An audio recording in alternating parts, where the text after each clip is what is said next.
Vamos a cambiar de chip y ahora vamos a hablar de un tema que tiene también que ver con la seguridad del paciente y a otro nivel. Hemos hablado de estrategia y ahora vamos a hablar de equipo, de cuidado, de atención clínica y cómo... Cuéntanos. Que a las 8 en punto sale el autobús. Perfecto. Perfecto. Entonces vamos a hacer una cosa. En el momento en el que lleguen las 7:50, estemos donde estemos, paramos. Y ya está, ¿os parece? Hasta donde lleguemos. No, hombre, no. Imaginaros que os llueve, ¿eh? Está el tiempo como para que va a llover algún momento, ¿eh? Está el tiempo como que va a llover. Entonces, poniendo un poco de foco en lo que vamos a hacer. Esto no lo he planteado como una conferencia, sino como una conversación, como una reflexión. No tanto a nivel de estrategia, sino a nivel tuyo y mío como clínicos. Como clínicos. De qué podemos hacer por la seguridad de pacientes mientras cuidamos de pacientes y, sobre todo, de nuestra dinámica de trabajo en equipo, ¿no? Antes Yolanda hablaba de valores, actitudes y creencias. Las creencias, los valores de nuestro equipo cuando estamos pinchando un ojo o cuando estamos anestesiando a un paciente. Entonces, lo primero, me gustaría conoceros, saber en dónde trabajáis. Ya casi nos conocemos, pero bueno, si os parece lo podemos hacer, José Luis, para que todos... Sí, yo soy médico de familia y trabajo en el Centro de Salud Rural. Perfecto. Yo soy anestesista, pero estoy jubilada. Soy la vicepresidenta del Colegio de Cádiz. Perfecto. Tú eres oftalmóloga, te llamas Rosa y trabajas en Galicia. En Galicia, en Ferrol. Perfecto. Luis. Luis, urgenciólogo y trabajo en Asturias, en Oviedo. Encarna, pediatra y genetista en la resaca de evolución al hospital. Muy bien. Marina, primaria, jubilada en Málaga. Muy bien. Qué bien. La mejor.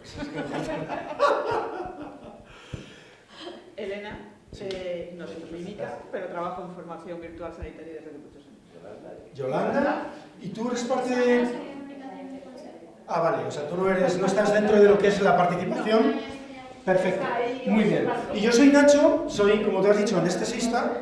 Eso es. Y trabajo en Valdecilla, aquí en Santander. Entonces, ¿cuáles son las ideas que quiero compartir con vosotros durante este rato? Un concepto muy interesante que está emergiendo cada vez más dentro de lo que es la seguridad del paciente, que es la seguridad psicológica. Antes Yolanda hablaba de que eran parte del programa de seguridad nuclear, ¿no? Como desde otras industrias dentro del mundo de la salud estamos aprendiendo un montón de buenas prácticas para la seguridad del paciente, ¿no? Este concepto del que vamos a reflexionar ahora juntos es un concepto que viene de hace muchos años del mundo de los negocios y de los equipos de alto rendimiento. ¿Cuál es el impacto de la seguridad psicológica en la seguridad del paciente? También vamos a conversar sobre eso, ¿no? Os voy a plantear un marco de cómo tú y yo, como clínicos, trabajando con nuestros colegas, nuestros compañeros, podemos fomentar esta seguridad psicológica para fomentar la seguridad de pacientes. Y, dependiendo de dónde lleguemos, podemos hacer una práctica. ¿Perfecto? ¿Os parece bien? ¿Seguimos? Os voy a dormir, vais a seguir un ojo. Entonces, bueno, esto lo vamos a presentar ahora, luego os voy a presentar los conceptos, un marco para fomentarlo, vamos a practicar lo que nos dé tiempo y reflexionar, hasta -10, para que podáis hacer algunos. Entonces, como esto me gustaría charlar con vosotros, reflexionar y conversar, quiero, de alguna manera, establecer una serie de lo que nosotros llamamos normas de relación. No nos conocemos, venimos cada uno de un sitio, entonces, cosas que pueden ser importantes para fomentar la reflexión y el aprendizaje juntos, que inviten a la reflexión. La primera, este es el principio básico en el hospital virtual. Yo te veo a ti, y que nos veamos entre todos como profesionales inteligentes y capaces. Estamos aquí hoy a las 7:30 en Santander, en un aula, porque queremos hacer bien nuestro trabajo y porque queremos mejorar. Si algún día estáis invitados al Hospital Virtual Valdecilla, en las paredes del Hospital Virtual está, en letras, en todas las paredes de todas las aulas, este principio básico. Es la manera en la que trabajamos con nuestros participantes. Luego, otros conceptos, que también, otras ideas que pienso que son... ¿Quieres hacerle una foto? ¿Puedes hacérsela perfectamente? No, lo importante es el principio básico, yo no soy nada. Entonces, otra idea también para compartir durante este rato juntos. El respeto y la curiosidad, ¿no? O sea, aprendí de uno de mis mentores en Estados Unidos que son la energía para el aprendizaje. Estamos aquí para aprender juntos unos de otros. Respeto y curiosidad. Luego también las ideas diferentes generan crecimiento. Y cuando os pregunte, a lo mejor os anime a que participéis, no penséis que hay una respuesta falsa o verdadera, sino lo que me interesa es tu reflexión. Entonces, voy a empezar contándoos una experiencia personal, para ir enmarcando lo que es la seguridad psicológica. Nosotros, cuando anestesiamos pacientes para retirar el tiroides, ponemos un tipo de tubo endotraqueal cuando les dormimos, que tiene unos electrodos que se quedan en las cuerdas vocales, para que a través de una máquina, que es esta, el cirujano pueda monitorizar si daña los nervios recurrentes. Porque si los daña, cuando se despierta el paciente no puede hablar. Y entonces, bueno, pues es un efecto adverso. Entonces, tenemos que poner un tubo especial. Bueno, pues hace tiempo yo estaba con un residente pequeño anestesiando a un paciente para una hemitiroidectomía.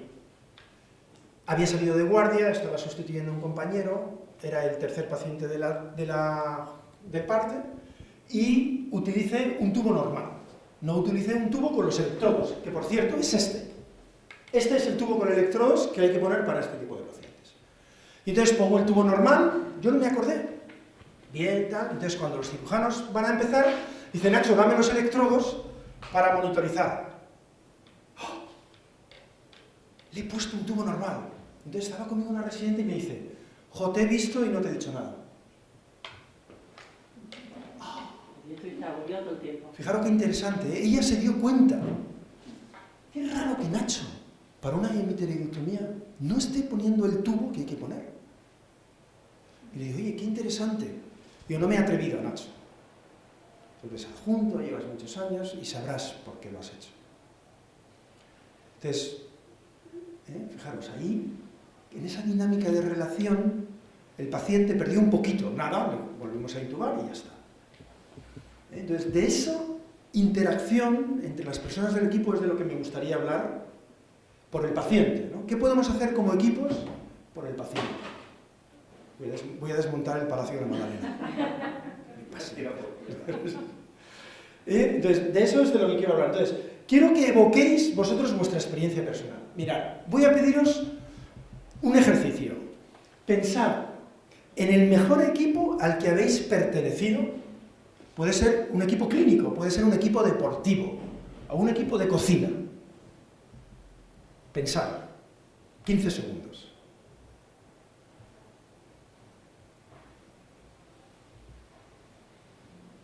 ¿Bien? Entonces, decidme, ¿qué os hace evocar que con ese equipo era el mejor para vosotros? Decidme una característica de ese equipo que os hace pensar que es el mejor, al que habéis pertenecido. Nos conocíamos perfectamente, 7 médicos diarios. Vale. Y sabíamos quién era el más adecuado para las... O sea, ¿confiabais? ¿Puedo ponerlo como que confiabais unos en los otros? Perfecto. Pero imagínate, Sí. muchos años trabajando, Sí. ¿quién sabe más de diabetes Perfecto. que nosotros? Y no nos daba vergüenza Vale. preguntar. Y no nos da vergüenza preguntar. Más. Yo en el equipo quirúrgico, el resto de la dirección de procesos quirúrgicos, porque nos apoyábamos en todo. Nos apoyábamos en Cogíamos el teléfono todos. continuamente para Sí. problemas que pudieran surgir en tu área, médica, quirúrgica, recursos humanos. Podías... En Perfecto. todo momento apoyo. Sí. Más cosas. Elena, tú estás... Igualdad. ¿Éramos todos iguales? Independientemente de que uno tuviera un cargo, Sí, fuera más arriba, fuera sí. más abajo, pero todos nos sentíamos iguales. Iguales y éramos... Sí. Teníamos el mismo objetivo y estamos comprometidos. Teníamos una misma misión y comprometidos todos hacia ella.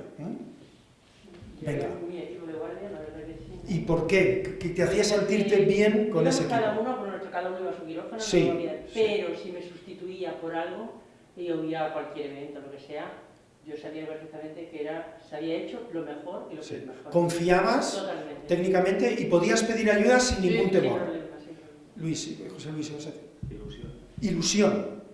Perfecto. Ahora vamos a dar un contraste. Luis, ¿quieres comentar algo? No. Ah, perdóname. Cuéntanos, ¿comunicación en qué sentido? comunicación transparente de los problemas que Vale. podíamos tener. O sea, honestamente podías decir lo que pensabas. Sí. Vale. ¿Quieres comentar algo? No, Vale. ya está. Entonces, vamos a dar la vuelta y vamos al otro contraste. Piensa en el peor equipo en el que alguna vez hayas podido estar. O en el menos bueno, vamos a decir, ¿no? Tampoco tiene por qué ser el peor, el menos bueno. Desconfianza. Con este yo, nada. O, quizás, ¿cómo le voy a decir? Es igual, desconfianza y falta de objetivo. Falta de un objetivo, de claridad. Autoritarismo. Jerarquía, autoritarismo. Si digo algo, me va a echar la bronca. O solo se puede hacer lo que él diga. Lo segundo. Lo segundo. Fíjate, solo se puede hacer lo que él diga. Qué bueno, ¿eh? Pues sabes que el trabajo era para ti.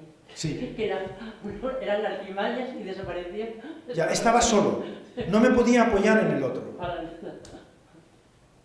Yo el peor equipo que he participado es uno, yo he sido directivo de mi centro durante Sí. mucho tiempo, y el peor equipo que he tenido es uno en el que había más de una persona tóxica, Ya. personas tóxicas, intoxicadores, Sí. sí, Que generan desconfianza, que no hablan, que no apoyan al otro.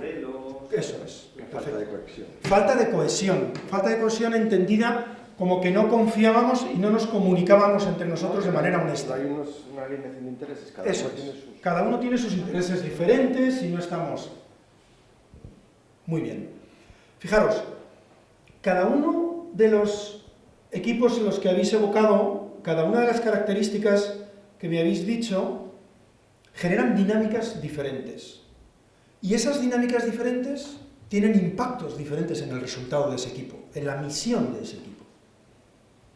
Fruto de esto, Amy Edmondson, que es catedrática en la Escuela de Negocios de Harvard, en el año 99 tenía curiosidad, como estaba haciendo su PhD, en entender qué es lo que hacía a los equipos clínicos tener buenos resultados.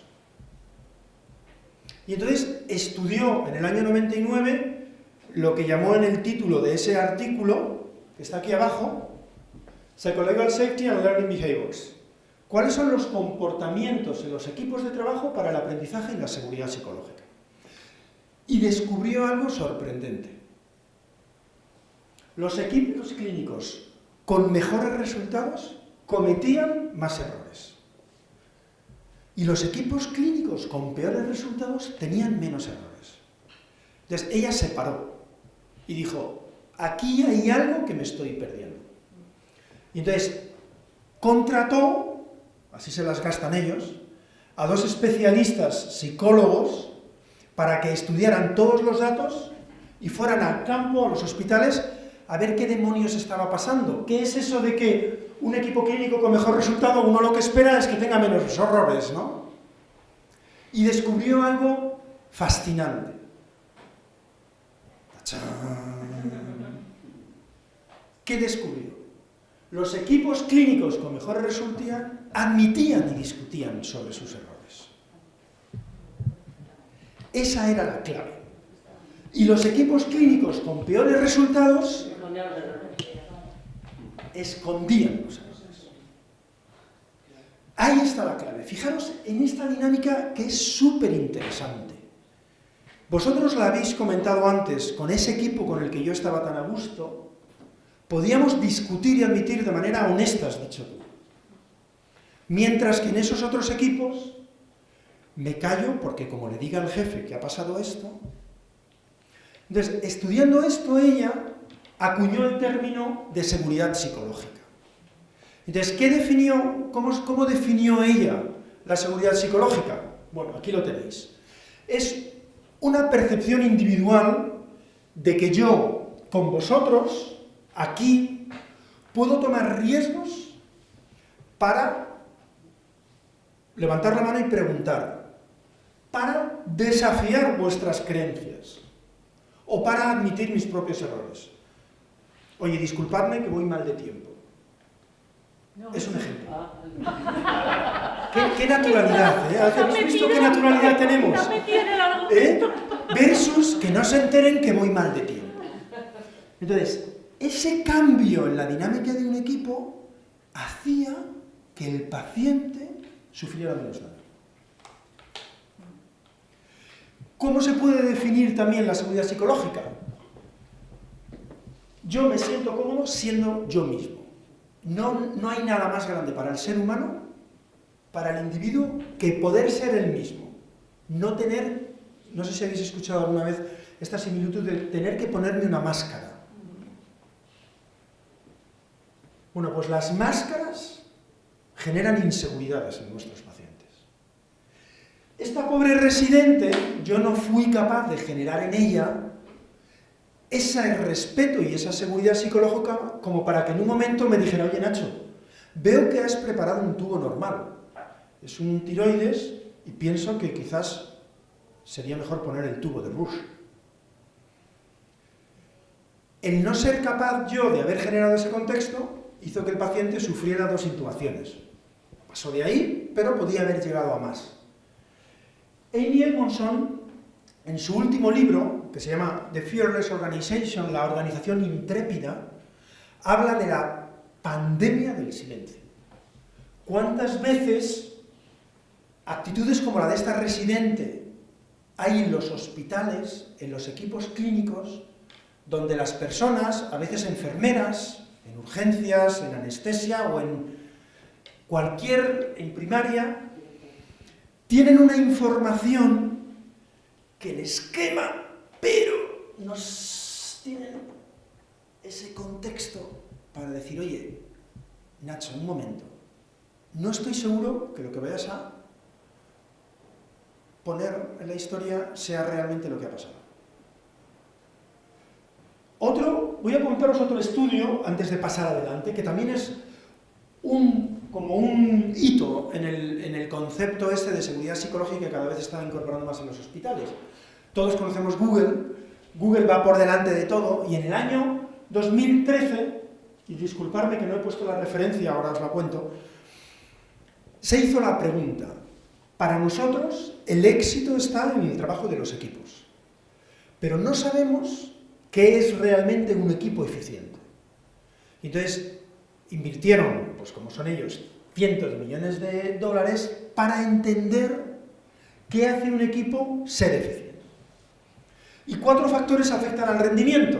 Confiabilidad, es decir, voy a hacer técnicamente bien mi trabajo y en el tiempo comprometido. Estructura y claridad, cuál es mi rol y cómo vamos a tomar decisiones.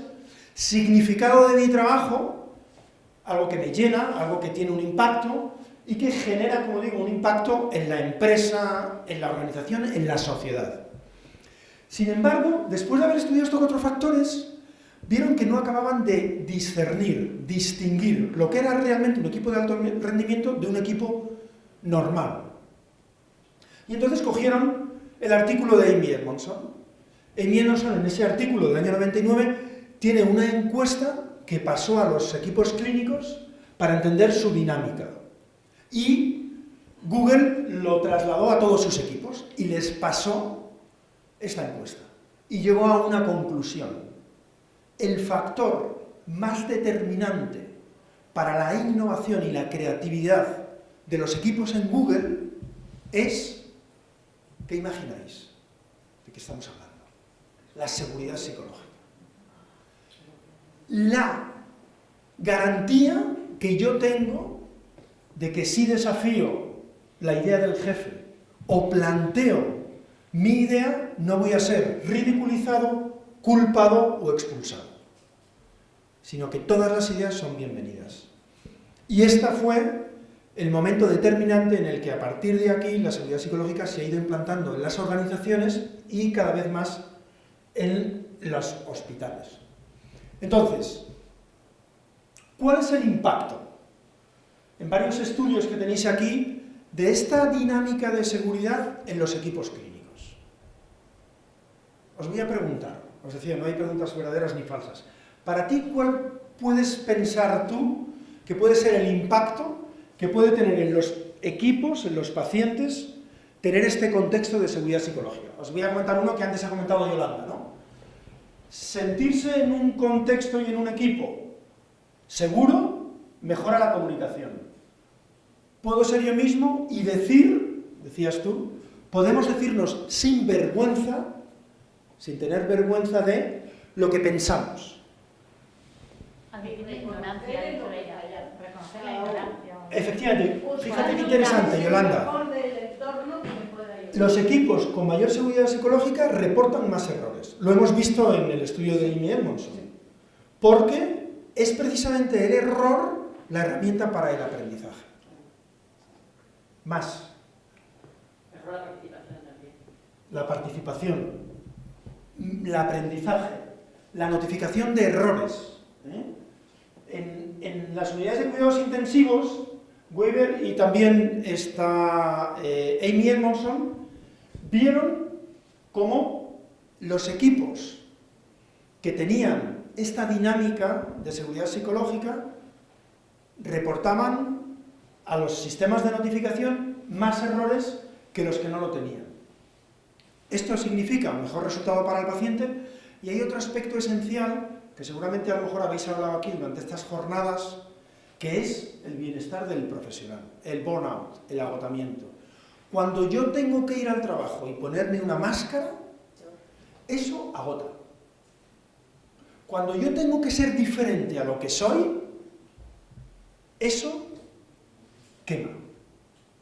Versus estar en un equipo con un grupo de profesionales, auxiliares, celadores, enfermeras, médicos, residentes, en los que yo puedo ser realmente como soy y soy admitido tal y como soy. ¿Qué tal voy? Muy bien. ¿Bien? No sé quién es. ¡Hola! Oye, pero sonamos fenomenal. Vamos fenomenal. Entonces, vamos a coger el autobús de sobra, nos vamos a tomar un café antes. Porque vamos a hacer un ejercicio, pero quedan pocas diapositivas. Entonces, este es el impacto. ¿Por qué esto es importante? Y estamos aquí en esta sala hablando de esto, ¿no? Por lo que... Yolanda, cuéntame. Sí, Venga. si se ha estudiado en esto cómo impactó la participación activa del paciente en su seguridad. Súper interesante. Tú lo sabes muy bien, el paciente cada vez más forma parte del equipo clínico. Exacto. Entonces, empoderar al paciente significa que sea parte de las decisiones y de la conversación. Es verdad que aún hay barreras enormes entre el clínico y la figura paternalista que le dice al paciente lo que tiene que hacer, y por otro lado el paciente que va a que le digan lo que tiene que hacer, que no es capaz todavía de reflexionar sobre lo que tiene él que hacer y cómo trabajar. Yo imagino, no te lo voy a decir desde el punto de vista científico, sino desde mi experiencia personal, que involucrar al paciente en su toma de decisiones y que él sea capaz de levantar la mano, pienso que puede ayudar mucho a los resultados en salud, estoy seguro. Yo me imagino como paciente que si puedo participar en las decisiones de cuándo, qué tengo que tomar, qué quiero tomar o qué no quiero tomar, seguramente el resultado será mejor para mí.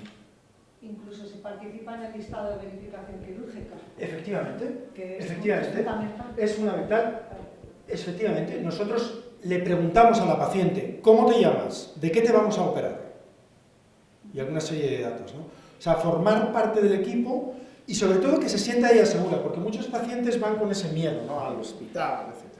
No sé qué pensáis vosotros de esto, de la involucración de los pacientes. Sí, de hecho, este año el lema del Día de la Seguridad del Paciente era precisamente, estaba orientado a la participación de los pacientes. La jornada que hicimos era todo eso. Claro, yo participé en Valladolid en mi área, bueno, no mi área, en el otro área, como soy presidente de las dos partes, y bueno, estuvo muy bien porque se dio voz a los pacientes. Entonces los que participaron en esa jornada fueron los representantes de asociaciones de pacientes y dijeron cosas muy interesantes. Sí.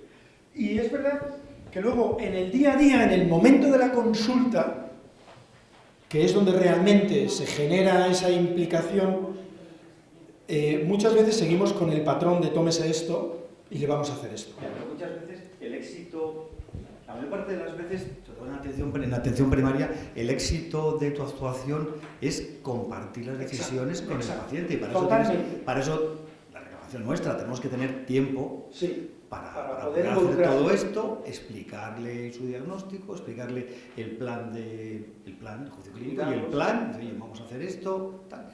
Si él acuerda contigo la adherencia no solamente al tratamiento, sino a los consejos que le vamos a dar, va a ser una garantía de éxito.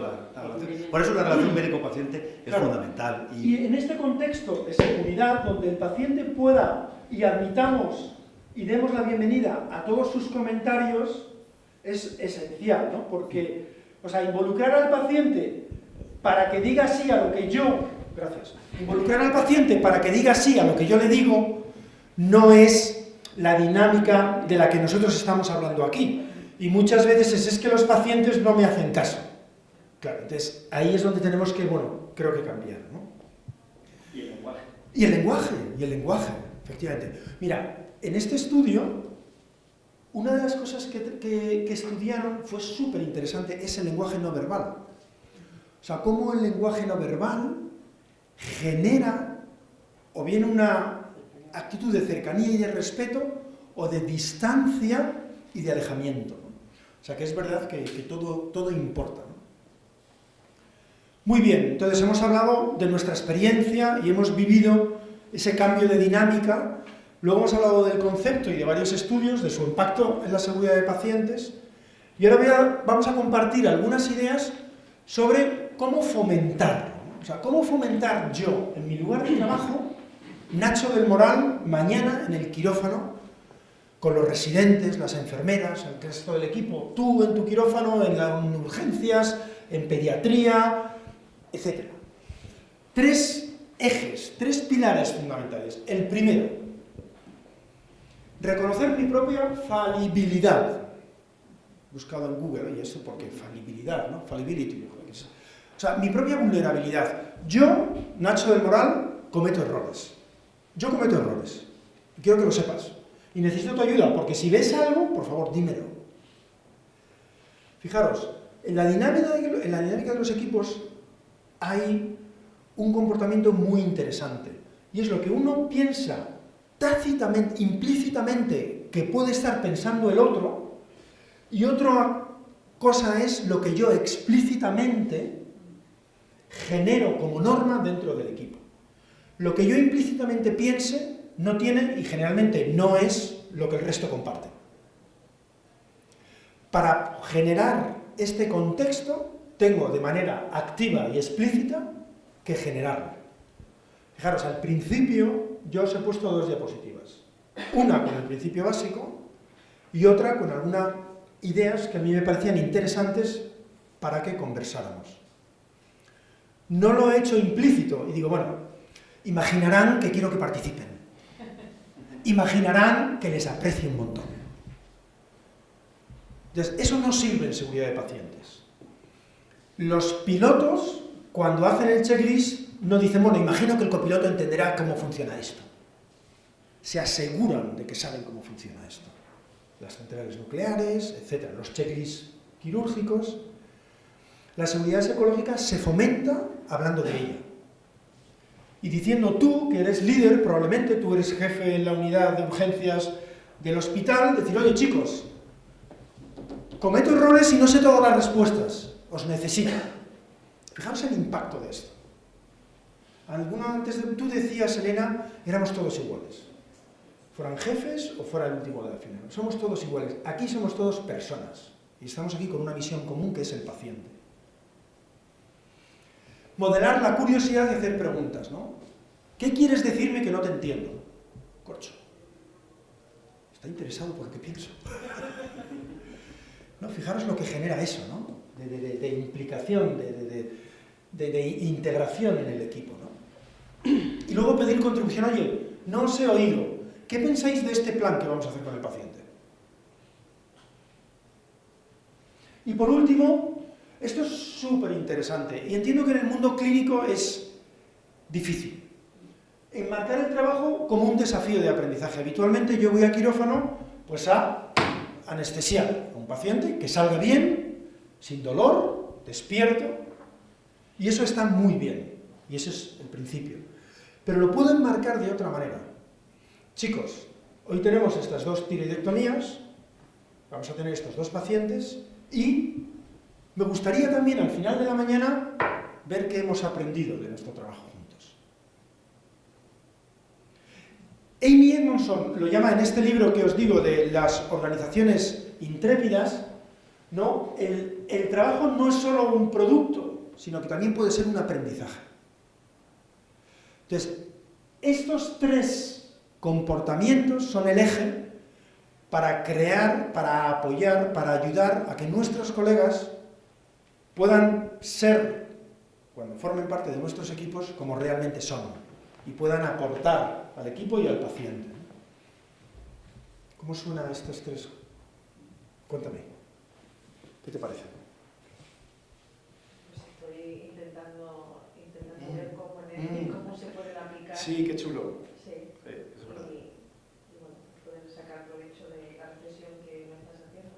Sí, yo creo que, entiendo que aquí, bueno, estamos personas senior, somos gente que tenemos, no hay residentes de segundo año. Para un residente de segundo año es muy difícil establecer estos comportamientos, pero para ti y para mí, que llevamos muchos años, que tenemos una gravedad y un peso, tú eres el coordinador del centro de salud, es más fácil, porque como tú decías antes, en una de las diapositivas, en la primera, ¿no? La seguridad del paciente, etcétera, y una de las arriba, mira, liderazgo, ¿no? Sin liderazgo no hay cambio. Entonces tú eres líder, y es, de alguna manera, voy a decir que no es fácil, es menos difícil para ti que si aquí estuviera un R2 que va mañana a verte, ¿cómo voy a decirle que esto es...? ¿No? También un poco la seguridad parte también de que en el entorno tú como líder puedas reconocer tu propia falibilidad, claro. Que no tengas a alguien por encima que de alguna manera te esté presionando para que ejecute, por ejemplo, un trabajo de orden y mando. O sea, eso es. Que el entorno también... Tiene que ayudar. La cultura de la organización que hablabas tú antes, ¿no, Yolanda? Sí, lo que pasa es que no siempre se alían los astros para que sea lo mejor, y los equipos ideales y organizaciones ideales no existen. Entonces el liderazgo debe de estar a todos los niveles, porque sí que hemos visto resultados muy buenos en equipos donde había un líder que era un jefe de servicio muy bueno, aunque el gestor, el gerente, pasara absolutamente de la seguridad del paciente. Entonces también hay que imprimir carácter como líder, ¿no? Efectivamente. Perdón, Sí. En mi caso, cuando hablaba de igualdad, es que partimos de una situación en la que yo había cometido un error. Yo reconocí mi error con el equipo con el que trabajaba, pero mi responsable me llamó al despacho y me dijo: tú no cometes errores, los errores los cometen los subalternos y tú nunca vas a poder admitir ese error. Pero como el equipo vio que yo lo había asumido, a partir de ese momento se generó la confianza y empezamos a tener un objetivo común. Claro. Mira qué interesante, ¿no? Cómo cada uno puede ser líder en un momento determinado, ¿no? Bueno, estos son los comportamientos esenciales, ¿no? Para crear esas dinámicas. Entonces, ahora viene la práctica, ¿vale? Entonces, vamos a hacer una práctica en la que vamos a conversar sobre una dinámica. Quiero que observéis, aquí hay un médico que tiene que canalizar una vía central a un paciente, y al lado está un enfermero, ¿vale? Vais a observar que el médico, cuando tiene un tic, y cuando va a coger la vía central, cuando va a canalizar la vía central, un tic inconsciente, se toca las gafas y sigue trabajando. Es un tic, es inconsciente, él no lo quiere hacer y no lo hace consciente. Entonces, lo que me interesa no es tanto eso que ha pasado y está ahí, sino la dinámica del equipo, ¿vale? Y luego, ¿qué comportamiento veis? Y que hablemos sobre ello. ¿Lo he marcado bien? Eso es perfecto. Voy a darle aquí a ver si... Cuidado con los oídos a ver cómo suena esto de alto. ¿Preparados?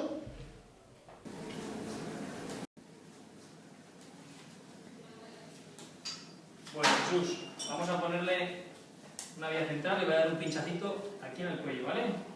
Me voy a tapar un poco la cara, no se preocupe. Sergio, ¿me acercas a este psicolocal? Sí, claro.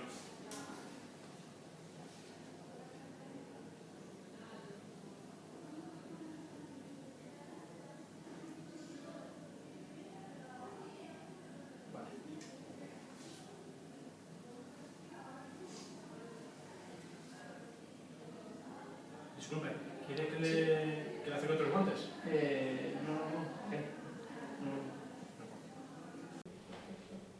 Súper interesante. Oye, pero ¿no os parece súper interesante? Es lo mismo que me pasó a mí, el caso, lo que os he contado. O sea, había una persona conmigo que sabía... ¿no? Entonces, contadme, ¿qué comportamiento veis aquí? Contadme alguno que os llame la atención. No se ha atrevido a No se decirle atrevió a que echar unos guantes, a Claro, no se echar atrevió a unos decirle, guantes. ten cuidado que has tocado tu gafa, a lo mejor porque el paciente está despierto. No sé, Bien. puede ser una barrera. O porque, bueno, pues están muy distantes en la relación. ¿Y qué es lo que le ha dicho entonces? Y no sabemos si No sabemos si el médico es consciente de por qué le dice lo de los guantes. Yo creo que y no no lo es quiere, consciente. o no es consciente o no lo quiere reconocer. O no lo quiere reconocer. Yo creo que lo que ha hecho ha sido trasladarle la responsabilidad. O sea, aquí los dos son buenos. Los dos saben lo que ha pasado, pero el enfermero le traslada la responsabilidad al médico. Los dos son buenos profesionales, son impecables profesionales. Son gente extraordinaria. Son lo mejor que hay en el hospital. Los dos son lo mejor que hay en el hospital. Y quieren hacer lo mejor para el paciente. Y sucede esto. Uno es de manera inconsciente y la otra persona, queriendo ayudar, le dice, oye, ¿quieres unos guantes?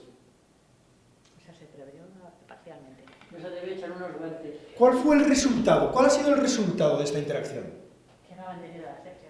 Que no ha mantenido la asepsia, ¿no? Que es seguridad del paciente. Vale, entonces, ¿qué hubierais esperado vosotros, de un equipo como ese en el que vosotros habéis descrito antes que os sentíais orgullosos, felices de pertenecer? ¿Qué hubierais esperado? Que le hubiera dicho al enfermero. No hubiera hecho los guantes, pues ya toca las gafas y hecho los guantes. En ese equipo ideal, entre comillas, ¿no? el enfermero Carlos hubiera dicho: Nacho, te has vuelto a tocar la gafa. Eso es. Cámbiate los gafas. Eso es. Y entonces, ¿qué hubiera dicho Nacho? Si es un tic, lo habrá hecho Claro, más veces. ¿qué hubiera dicho Nacho? Es Oye, verdad. gracias por estar pendiente, gracias por estar pendiente de mí y dame otros guantes. Va.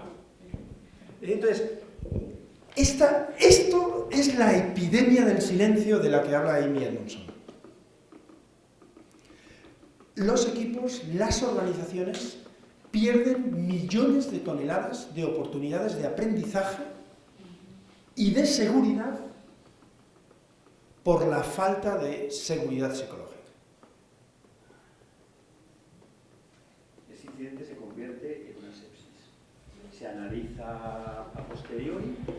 Ese incidente se convierte en una sepsis, se analiza posteriormente, que si puede haber una trascendencia jurídica, tal. ¿Qué diría el enfermero? Yo le avisé, ¿no?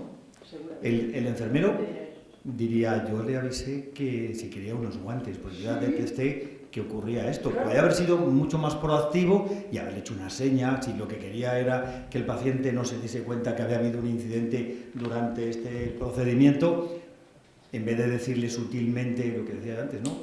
Que le ha trasladado yo te lo he dicho, pero te traslado la responsabilidad. Podría haber sido más proactivo, haberle parado.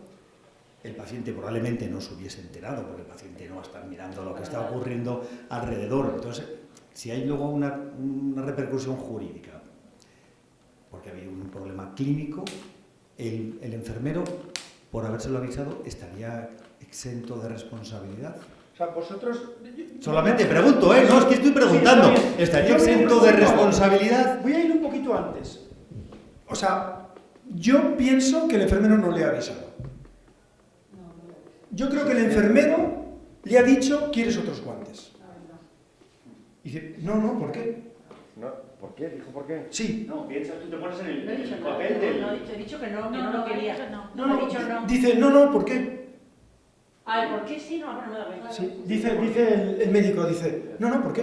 Es un poco llamativo. El médico podía parar y decir, ¿qué ha pasado? ¿O ¿por qué me dices esto de las guantes? ¿No? Nada. Si de repente Entonces, es normal, quiero decir, fijaros, yo quiero centrarme en la dinámica, ¿eh? Lo creo que la clave de... El meollo de nuestra conversación y de nuestro taller es reflexionar sobre la pandemia del silencio. que pasa en tu equipo y en el mío. O sea, a mí, esto que os he contado me ha pasado a mí hace poco. O sea, yo he tenido que intubar a un paciente 2 veces porque una persona, yo no he sido capaz de crear este clima. No he sido capaz de... No he sido capaz de hacer esto. Y el no hacer esto genera esas pandemias de silencio. Y además es que el médico, como es un acto inconsciente, que tú lo has dicho, pregunta por qué, Claro. sin malicia. Ningún médico... Porque no se da Fíjate, cuenta de claro. lo que ha hecho, es que no tiene conciencia. Ningún médico quiere hacer daño, ningún clínico, ninguna enfermera, nadie quiere hacer daño a un paciente.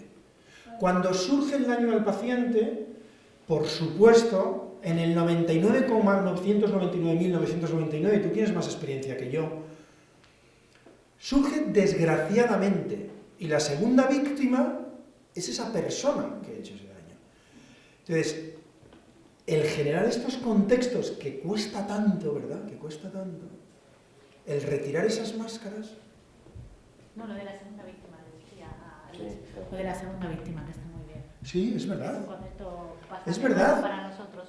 ¿Cuántas segundas víctimas hubieran agradecido el que estaba al lado que le hubiera dicho, oye, Pedro, que no es el pie derecho, que es el izquierdo? Versus, bueno, Pedro sabe más, lleva muchos años como traumatólogo, y si quiere el izquierdo, pues será que tiene algo que yo no he visto. Y le ha pasado como aquí, que nos quedamos a la mitad. Pedro, ¿es el pie izquierdo? Sí, sí, el izquierdo, porque él realmente piensa que es el izquierdo. Y después, joder, era el derecho. Por favor, ¿puedes quitar esto del...?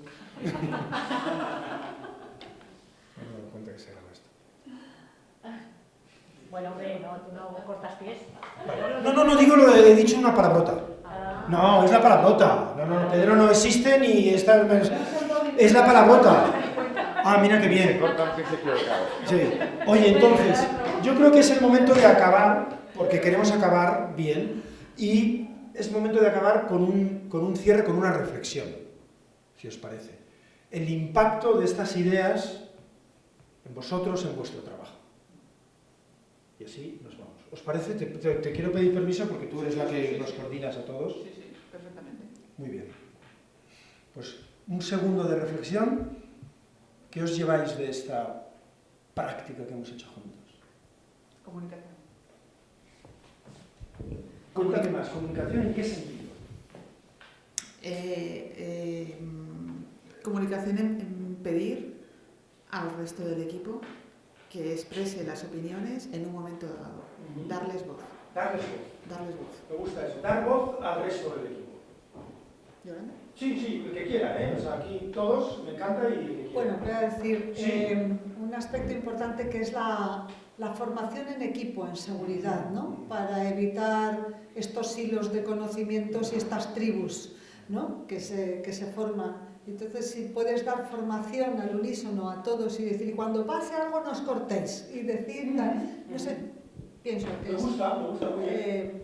es algo que funciona. ¿Crees? Vale. Sí. Bueno, yo lo que pasa es que me llevo que la seguridad psicológica es un elemento clave en la seguridad del paciente. Total. Y yo me estoy acordando de don Jaime Sanz Ortiz, Sí. que conocería seguro, cuando nos hablaba, nos daba cursos a los de primaria, humildad, honradez, honestidad e incluso humor, cuando trabajéis atendiendo. Él hablaba dentro de su contexto de terminales oncología, pero si el jefe no es humilde y honesto, difícilmente va a tener ese ambiente de colaboración alrededor. Pero esto es opinión de una jubilada de Sí, no, y tiene mucho de sentido, ambulatorio, tiene mucho sentido y mucha base, Eran ¿no? las- Decía antes Yolanda, ¿no? Creencias, valores. Yo como líder, como persona del equipo, tengo todas las respuestas, tú a mí no me dices eso, versus, ¿no? Lo que hemos estado aquí hablando. Reflexiones. Mira, para mí yo lo resumiría, es un poco cursi, pero porque tú me miras lo hago mejor. porque tú me miras con cariño, lo hago mejor, y yo eso es lo que le digo a mis residentes. Gracias por tener vuestros ojos en mi cogote, que así veis lo que estoy haciendo y también dices, pues no sé quién no lo hace así, o te has equivocado y has hecho eso. Entonces, yo agradezco a todos los que tienen la sinceridad de decirme lo que he hecho mal. Totalmente, ¿verdad? Qué potente es eso. Luis. Yo voy a decir alguna cosa, varias cosas. Una, Yolanda, sí me gustaría, yo soy de esos mandos intermedios, que tengo una responsabilidad de un servicio grande, mucho personal, un servicio de urgencias hospitalario, que llevamos trabajando en gestión clínica muchos años y que, bueno, pues un convencido del papel de la calidad en la mejora de las cosas, y entre ellas la seguridad del paciente, por supuesto. Pero no está en mis prioridades, tengo que confesarlo. Entonces, cada vez que hay una iniciativa, ahí estamos siempre colaborando, pero debo reconocer que no está en mis prioridades. Entonces, comentabas que hay una parte de cultura difícil de modificar, lo conocemos. Hiciste un comentario sobre Inglaterra, sobre los anglosajones, que también tienen sus problemas. Entonces, sí me gustaría una pregunta para ti, para después, que no quiero que se me quede, que es, ¿dónde deberíamos mirarnos, ¿no? ¿Dónde ha tenido un éxito arrollador? ¿Qué país, qué centro, qué institución, dónde deberíamos copiar y ver realmente cómo la seguridad del paciente mantenida en la mejor práctica tiene unos resultados mucho mejores que los nuestros? Que decir, hay un... te lo voy a decir así crudamente, ¿no? Porque estamos hablando. Entonces, claro, hay muchas veces algún comentario de café, de tal, de, joder, todo este esfuerzo, ya estamos otra vez con lo del lavado de manos, pero todos los años lo mismo, todo este esfuerzo que hacemos todos, que hace es constructivo, ¿no? Todos los recursos que se emplean, aunque sean pocos, pero si vemos que hay mucha gente trabajando en esto, joder, no vemos quizá o no somos capaces de visualizar ese resultado. Lo vemos en las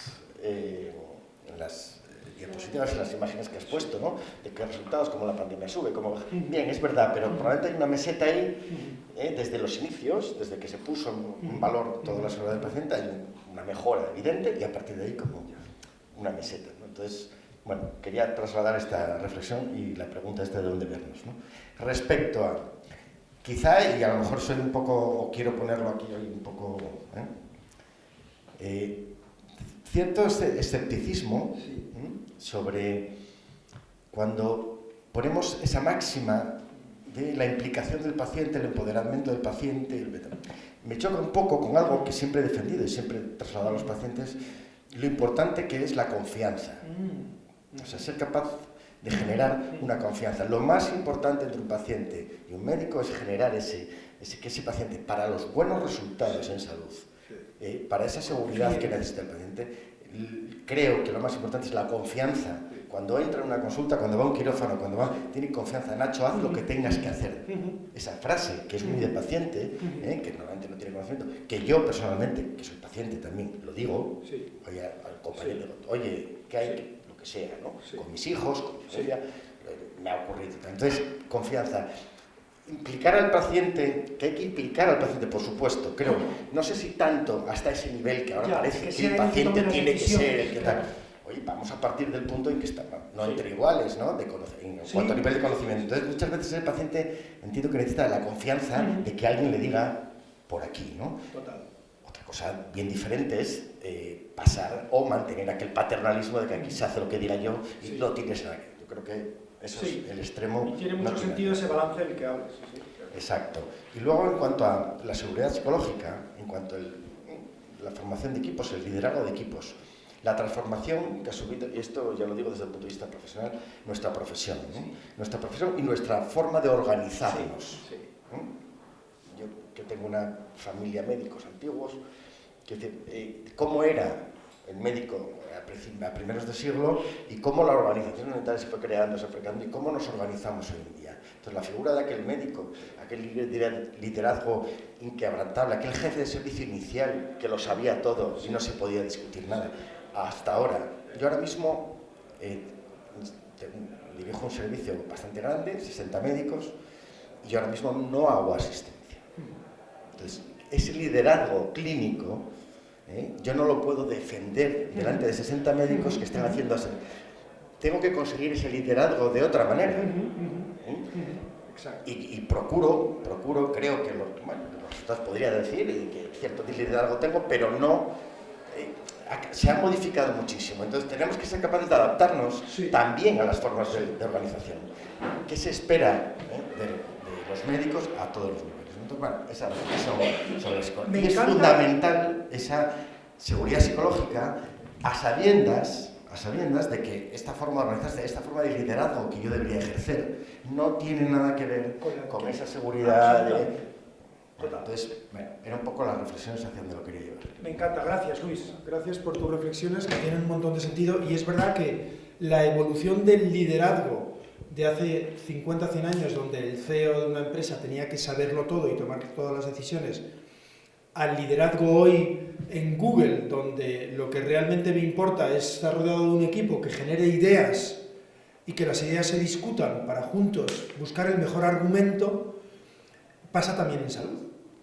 Y es un esfuerzo nuestro, ¿no? Porque de los que hemos visto y familiares ahora, ¿no? hay un cambio brutal.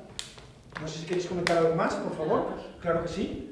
Yo solamente comentar bueno, que todo lo que has dicho, yo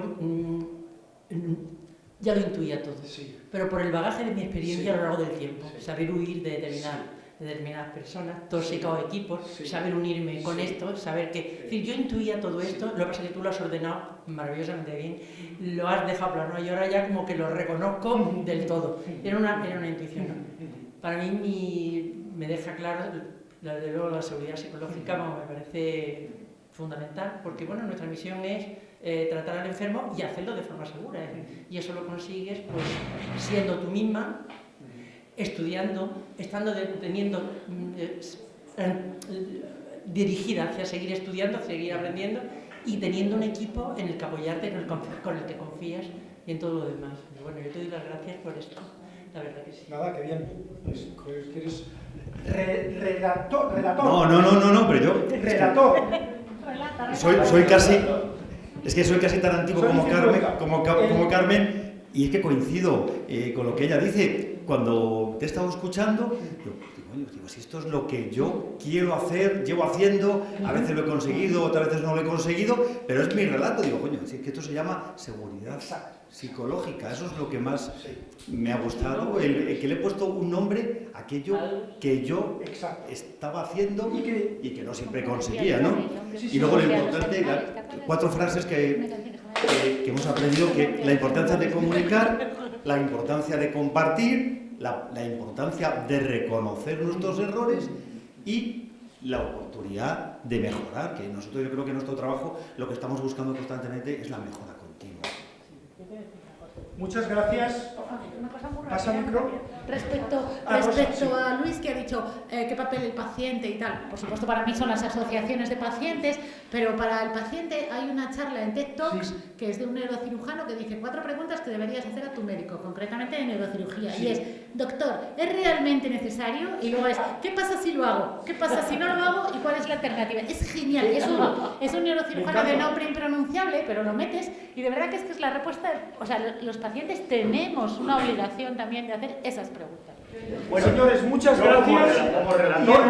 Como relator, lo que quiero decir es que no hace falta hacer un relato ni hacer un resumen, porque es que esta jornada ha sido tan que es el paciente. Modelar la curiosidad de hacer preguntas, ¿no? ¿Qué quieres decirme que no te entiendo? Corcho. Está interesado por lo que pienso. No, fijaros lo que genera eso, ¿no? De implicación, de integración en el equipo, ¿no? Y luego pedir contribución. Oye, no os he oído. ¿Qué pensáis de este plan que vamos a hacer con el paciente? Y por último, esto es súper interesante, y entiendo que en el mundo clínico es difícil. Enmarcar el trabajo como un desafío de aprendizaje. Habitualmente yo voy a quirófano pues a anestesiar a un paciente que salga bien, sin dolor, despierto, y eso está muy bien, y ese es el principio. Pero lo puedo enmarcar de otra manera. Chicos, hoy tenemos estas 2 tiroidectomías, vamos a tener estos 2 pacientes, y me gustaría también al final de la mañana ver qué hemos aprendido de nuestro trabajo juntos. Amy Edmondson lo llama en este libro que os digo de las organizaciones intrépidas, ¿no? El trabajo no es solo un producto, sino que también puede ser un aprendizaje. Entonces, estos tres comportamientos son el eje para crear, para apoyar, para ayudar a que nuestros colegas puedan ser, cuando formen parte de nuestros equipos, como realmente son, y puedan aportar al equipo y al paciente. ¿Cómo suenan estos tres? Cuéntame, ¿qué te parece? Pues estoy intentando ver cómo se pueden aplicar. Sí, qué chulo. Sí, es verdad. Y bueno, poder sacar provecho de la reflexión que me estás haciendo. Sí, yo creo que, entiendo que aquí, bueno, estamos personas senior, somos gente que tenemos, no hay residentes de segundo año. Para un residente de segundo año es muy difícil establecer estos comportamientos, pero para ti y para mí, que llevamos muchos años, que tenemos una gravedad y un peso, tú eres el coordinador del centro de salud, es más fácil, porque como tú decías antes, en una de las diapositivas, en la primera, ¿no? La seguridad del paciente, etcétera, y una de las arriba, mira, liderazgo, ¿no? Sin liderazgo no hay cambio. Entonces tú eres líder y es, de alguna manera, voy a decir que no es fácil, es menos difícil para ti que si aquí estuviera un R2 que va mañana a verte, ¿cómo voy a decirle que esto es, no? También un poco la seguridad parte también de que en el entorno tú como líder puedas reconocer tu propia falibilidad, claro. Que no tengas a alguien por encima que de alguna manera te esté presionando para que ejecute, por ejemplo, un trabajo de orden y mando. O sea, eso es. Que el entorno también tiene que ayudar. La cultura de la organización que ya hablabas tú antes, ¿no, Yolanda? Sí, lo que pasa es que no siempre se alían los astros para que sea lo mejor. Y los equipos ideales y organizaciones ideales no existen. Entonces, el liderazgo debe de estar a todos los niveles, porque sí que hemos visto resultados muy buenos en equipos donde había un líder que era un jefe de servicio muy bueno, aunque el gestor, el gerente, pasara absolutamente de la seguridad del paciente. Sí. Entonces, también hay que imprimir carácter como líder, ¿no? Efectivamente. Perdona, en mi caso, cuando hablaba de igualdad, es que partimos de una situación en la que yo había cometido un error. Yo reconocí mi error con el equipo con el que trabajaba, pero mi responsable lo que me llamó al despacho y me dijo: tú no cometes errores, los errores los cometen los subalternos y tú nunca vas a poder admitir ese error. Pero como el equipo vio que yo lo había asumido, a partir de ese momento se generó la confianza y empezamos a tener un objetivo común. Claro, mira qué interesante, ¿no? Cómo cada uno puede ser líder en un momento determinado, ¿no? Bueno, estos son los comportamientos esenciales, ¿no? Para crear esas dinámicas. Entonces, ahora viene la práctica, ¿vale? Entonces, vamos a hacer una práctica en la que vamos a conversar sobre una dinámica. Quiero que observéis, aquí hay un médico que tiene que canalizar una vía central a un paciente, y al lado está un enfermero, ¿vale? Vais a observar que el médico, cuando tiene un tic, y cuando va a coger la vía central, cuando va a canalizar la vía central, un tic inconsciente, se toca las gafas y sigue trabajando. Es un tic, es inconsciente, él no lo quiere hacer y no lo hace consciente. Entonces, lo que me interesa no es tanto eso que ha pasado y está ahí, sino la dinámica del equipo, ¿vale? Y luego, ¿qué comportamiento veis? Y que hablemos sobre ello. ¿Lo he marcado bien? Eso es perfecto. Voy a darle aquí a ver si... Cuidado con los oídos a ver cómo suena esto de alto. ¿Preparados?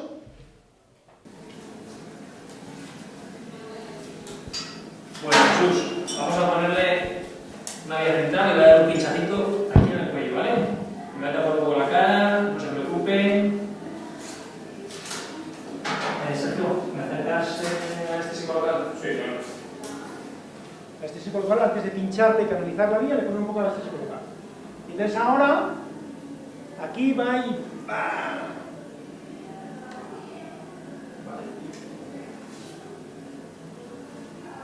¿Veis? Se toca la gafa. Disculpe, ¿quiere que le acerque otros guantes?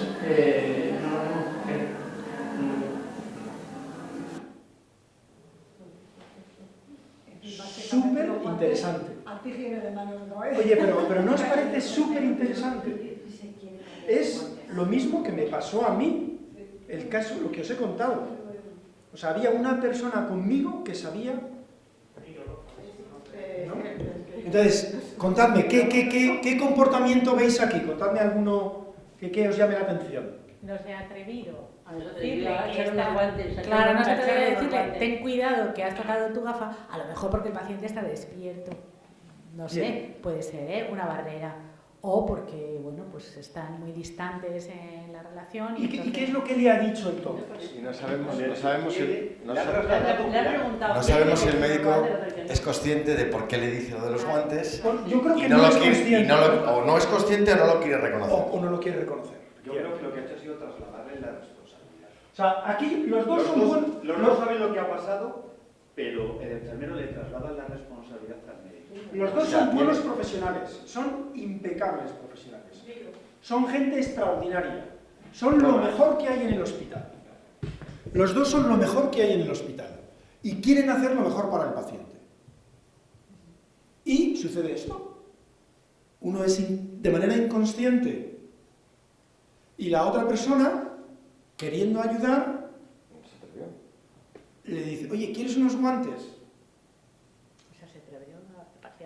No se atrevió a echar unos guantes. ¿Cuál fue el resultado? ¿Cuál ha sido el resultado de esta interacción?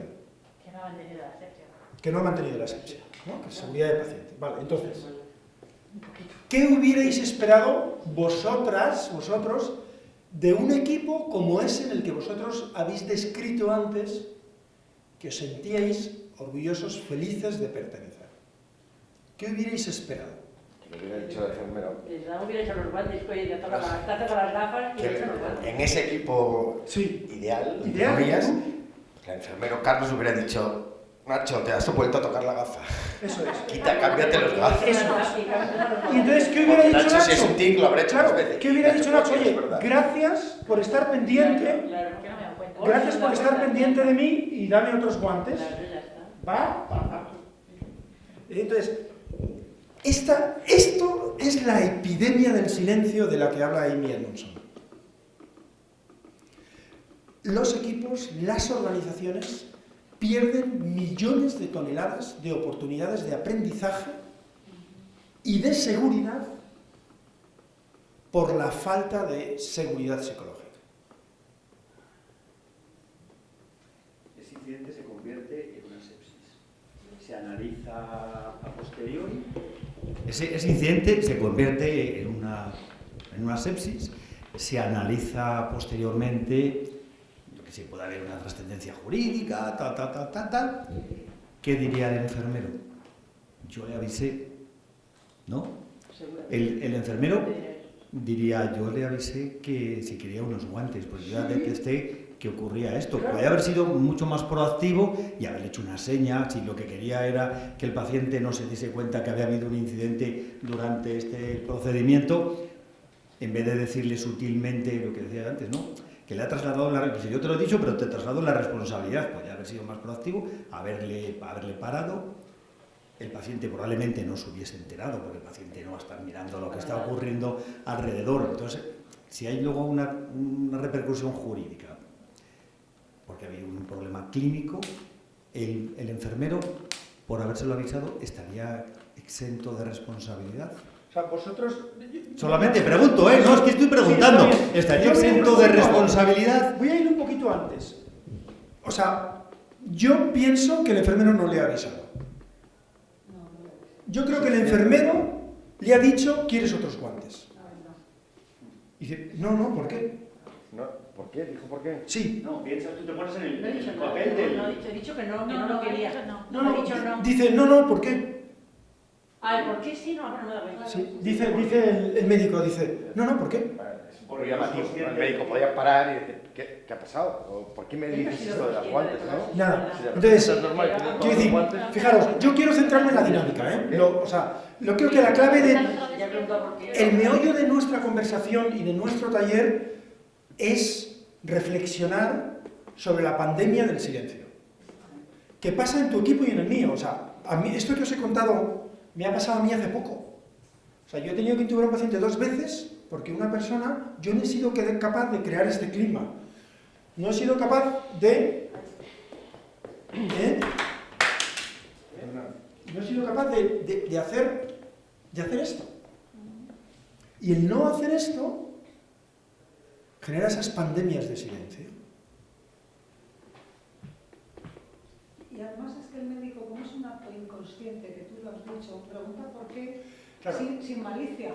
Ningún médico... Porque no se da cuenta de lo que ha hecho, es que no tiene conciencia. Ningún médico quiere hacer daño, ningún clínico, ninguna enfermera, nadie quiere hacer daño a un paciente. Cuando surge el daño al paciente, por supuesto, en el 99,999.999, tú tienes más experiencia que yo, surge desgraciadamente, y la segunda víctima es esa persona que ha hecho ese daño. Entonces, el generar estos contextos que cuesta tanto, ¿verdad? Que cuesta tanto, el retirar esas máscaras... No, lo de la segunda víctima, le decía a Luis. Lo de la segunda víctima, que está muy bien. Sí, es verdad. Es un concepto bastante Es verdad. para nosotros. ¿Cuántas segundas víctimas hubieran agradecido el que estaba al lado que le hubiera dicho, oye, Pedro, que no es el pie derecho, que es el izquierdo? Versus, bueno, Pedro sabe más, lleva muchos años como traumatólogo, y si quiere el izquierdo, pues será que tiene algo que yo no he visto. Y le ha pasado como aquí, que nos quedamos a la mitad. Pedro, ¿es el pie izquierdo? Sí, sí, el izquierdo, porque él realmente piensa que es el izquierdo. Y después, joder, era el derecho. Por favor, ¿puedes quitar esto del...? No me doy cuenta que se graba esto. Bueno, hombre, no cortas pies. No, digo lo de he dicho una palabrota. No, es la palabrota. No, Pedro no existe ni esta... Es la palabrota. Ah, mira qué bien. Sí. Oye, entonces, yo creo que es el momento de acabar, porque queremos acabar bien, y es momento de acabar con un cierre, con una reflexión, si os parece. El impacto de estas ideas en vosotros, en vuestro trabajo. Y así nos vamos. ¿Os parece? Te quiero pedir permiso porque tú eres la que nos coordinas a todos. Sí, perfectamente. Muy bien. Pues un segundo de reflexión. ¿Qué os lleváis de esta práctica que hemos hecho juntos? Comunicación. Cuéntame más. ¿Comunicación en qué sentido? Comunicación en pedir al resto del equipo que exprese las opiniones en un momento dado. Darles voz. Darles voz. Darles voz. Me gusta eso. Dar voz al resto del equipo. ¿Yolanda? Sí, el que quiera, ¿eh? O sea, aquí todos, me encanta y el que quiera. Bueno, voy a decir Sí. un aspecto importante que es la formación en equipo, en seguridad, ¿no? Para evitar estos hilos de conocimientos y estas tribus, ¿no? que se forman. Entonces, si puedes dar formación al unísono a todos y decir, cuando pase algo no os cortéis, y decir, no sé, pienso que me gusta muy bien. Es algo que funciona. ¿Crees? Vale. Sí. Bueno, yo lo que pasa es que me llevo que la seguridad psicológica es un elemento clave en la seguridad del paciente. Total. Y yo me estoy acordando de don Jaime Sanz Ortiz, sí, que conocería seguro, sí, cuando nos hablaba, nos daba cursos a los de primaria, humildad, honradez, honestidad e incluso humor, cuando trabajéis atendiendo. Él hablaba dentro de su contexto de terminales oncología, pero si el jefe no es humilde y honesto, difícilmente va a tener ese ambiente de colaboración alrededor. Pero esto es opinión de una jubilada de Sí, no, y tiene mucho sentido, ambulatorio, tiene mucho sentido y mucha base, ¿no? Decía antes Yolanda, ¿no? Creencias, valores. Yo como líder, como persona del equipo, tengo todas las respuestas, tú a mí no me dices eso, versus, ¿no? Lo que hemos estado aquí hablando. Reflexiones. Mira, para mí yo lo resumiría, es un poco cursi, pero porque tú me miras lo hago mejor. porque tú me miras con cariño, lo hago mejor, y yo eso es lo que le digo a mis residentes. Gracias por tenerle vuestros ojos en mi cogote, que así veis lo que estoy haciendo y también dices, pues no sé quién no lo hace así, o te has equivocado y has hecho eso. Entonces, yo agradezco a todos los que tienen la sinceridad de decirme lo que he hecho mal. Totalmente, ¿verdad? Qué potente es eso. Luis. Yo voy a decir alguna cosa, varias cosas. Una, Yolanda, sí me gustaría, yo soy de esos mandos intermedios, que tengo una responsabilidad de un servicio grande, mucho personal, un servicio de urgencias hospitalario, que llevamos trabajando en gestión clínica muchos años y que, bueno, pues un convencido del papel de la calidad en la mejora de las cosas, y entre ellas la seguridad del paciente, por supuesto.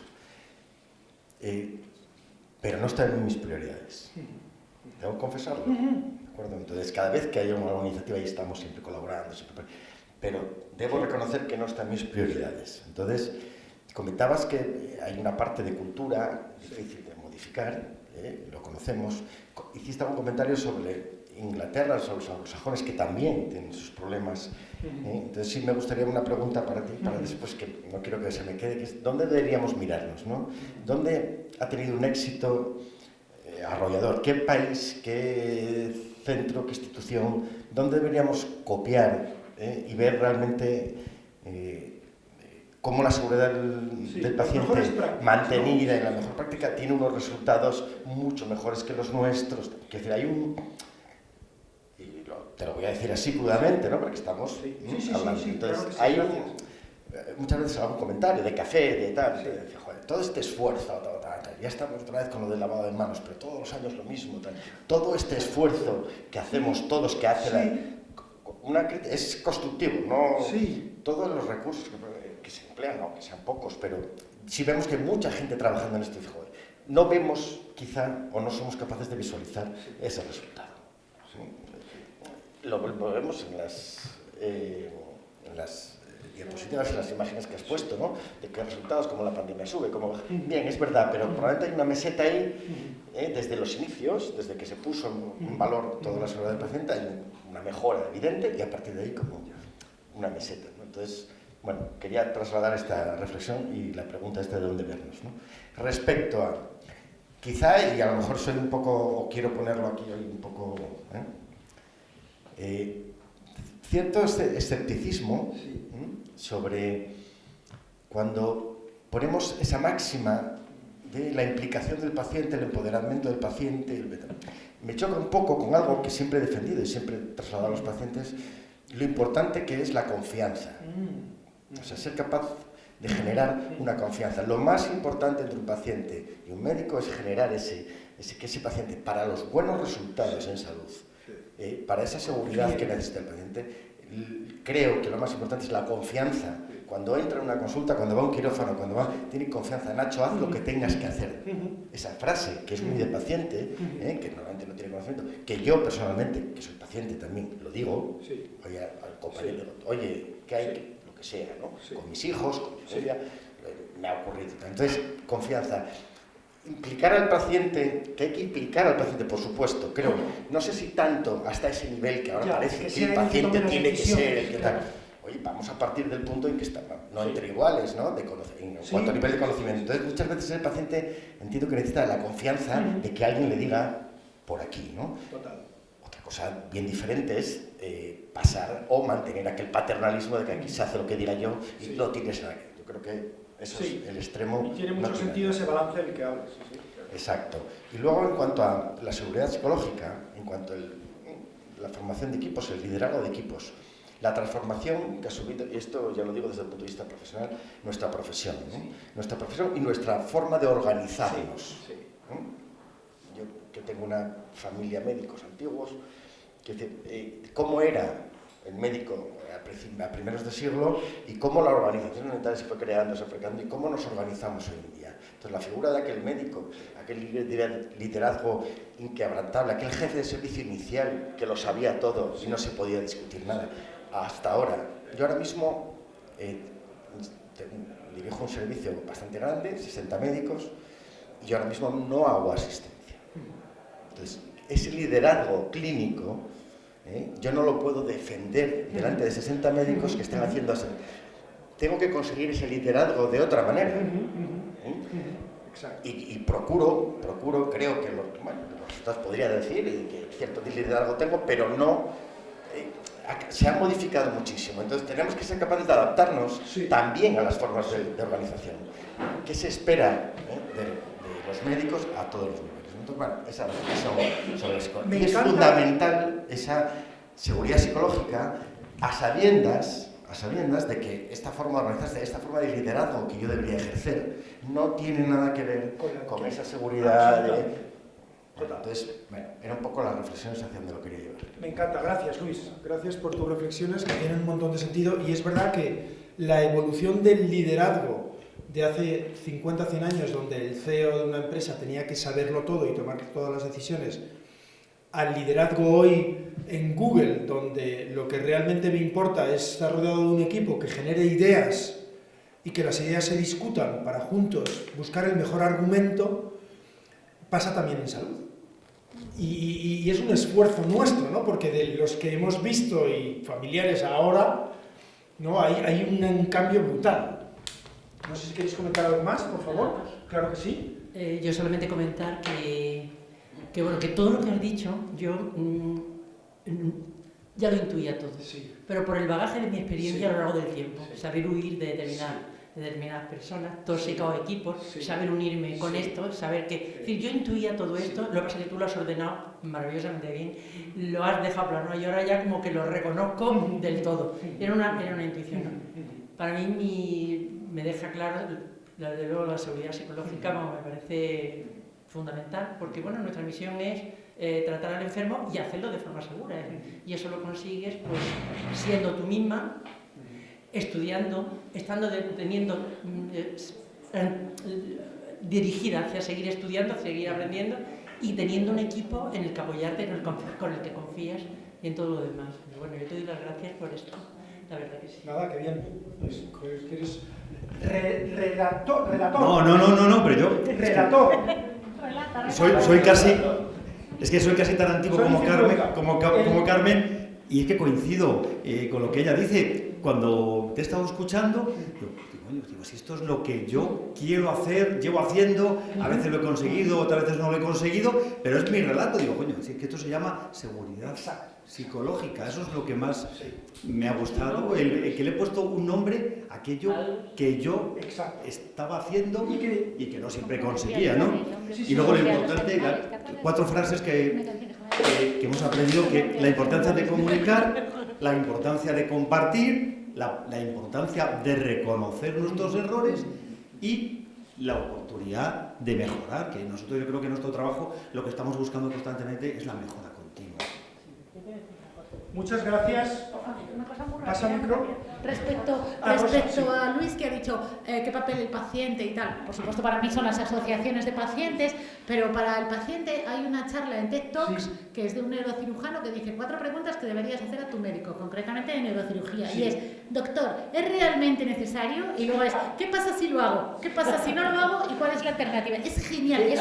Es un neurocirujano de nombre impronunciable, pero lo metes y de verdad que es la respuesta. O sea, los pacientes tenemos una obligación también de hacer esas preguntas. Bueno, señores, muchas gracias.